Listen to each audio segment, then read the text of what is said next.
Sa bawat pagsikat ng araw, ginigising ng tunog ng palay ang mga kamay na sanay sa putik, araw at pawis. Kami, ang mga magsasaka ng Pilipinas, ang unang bumabangon at huling natutulog. Habang ang iba'y nasa opisina, kami nasa bukid, nakayuko sa lupa, umaasang may magandang ani pagdating ng panahon. Buwan ang aming hinintay, binhi, ulan, araw, dasal. Bawat tulo ng pawis ay puhunan.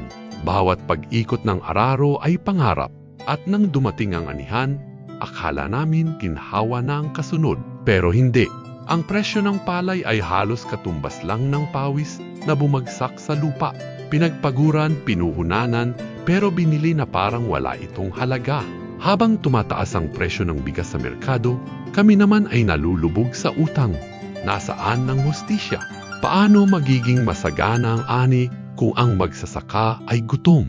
Paano pa kami makapagtatanim kung sa dulo, lugi at luha lang ang aming inaani? Kami ang nagtatanim ng kanin sa inyong hapag, pero kami rin ang unang nagugutom. Hindi kami humihingi ng awa, ang hinihiling namin ay katarungan. Makatarungang presyo para sa palay, paggalang sa aming pawis, pagkilala sa aming sakripisyo. Dahil sa bawat butil ng bigas na isinasalin ninyo sa plato, naroon ang pag-asa, pagod at panalangin ng isang magsasaka na hanggang ngayon ay umaasang maririnig ang kanyang tinig. Hustisya para sa mga magsasaka, hustisya para sa bawat butil ng palay.